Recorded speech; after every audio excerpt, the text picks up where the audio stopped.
Hello guys, welcome back. मैं विशाल कुमार। इस भाग में हम समझेंगे प्लांट एनाटॉमी। प्लांट एनाटॉमी को प्लांट टिश्यू भी कहा जाता है, यानी कि प्लांट में टिश्यू का स्टडी करते हैं तो उसे क्या कहा जाता है? प्लांट एनाटॉमी कहा जाता है। सबसे पहले मैं बता दूं कि सबसे पहले प्लांट एनाटॉमी यानी कि प्लांट टिश्यू के बारे में सबसे पहले किन्होंने अवगत कराया, या फाउंडेशन यानी कि सबसे पहले फाउंडेशन यानी कि फाउंडरिंग करने का काम किया है ना।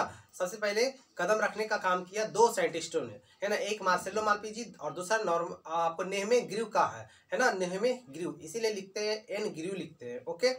जबकि फादर ऑफ प्लांट एनाटॉमी किन्हें कहा जाता है? आपको नेहमे ग्रीव को कहा जाता है। और है जैसे कि अब है कि ये पूरे वर्ल्ड वाइड कहा गया नेहमे ग्रीव को फादर ऑफ प्लांट एनाटॉमी। लेकिन इंडिया में किनको कहा जाता है? Father of Indian plant anatomy आपको के.ए. चौधरी को कहा जाता है। किनको कहा जाता है? के.ए. चौधरी को।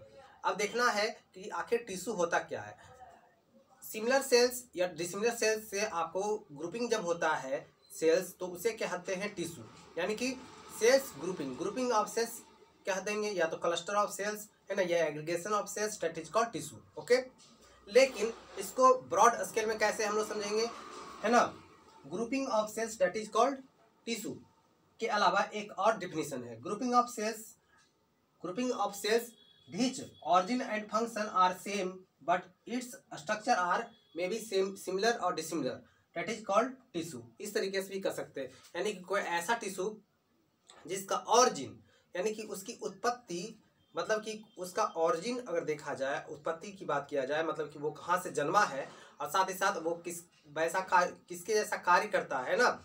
मतलब कि अगर पहले वाले सेल से बने हैं तो उसी तरीके से कार्य करेगा। ग्रुपिंग ऑफ सेल्स जितने भी सेल्स होंगे उसमें एक ही प्रकार के कार्य करेंगे। जैसे अब मान लेते हैं कि ये जो है आपको सिंपल टिश्यू है ना।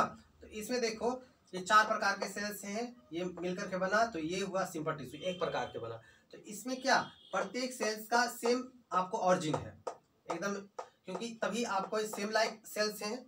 इसका फंक्शन भी प्रत्येक का क्या होगा? एक ही जैसा होगा। इसीलिए हमने कहा ऑरिजिन और फंक्शन क्या होगा? सेम होगा। लेकिन स्ट्रक्चर क्या होगा? किसी का छोटा हो सकता है, बड़ा हो सकता है ना, मे बी सेम हो सकता है, मे बी डिसिमिलर भी होता है, यानी कि सिमिलर भी डिसिमिलर भी। तो इसीलिए हम लोग कहेंगे, है ना, हम लोग कहेंगे grouping of cells which origin and structure, which origin and function, structure नहीं बोलेंगे, which origin and function are same but its structure are में भी सिमिलर और dissimilar, okay, that is called tissue.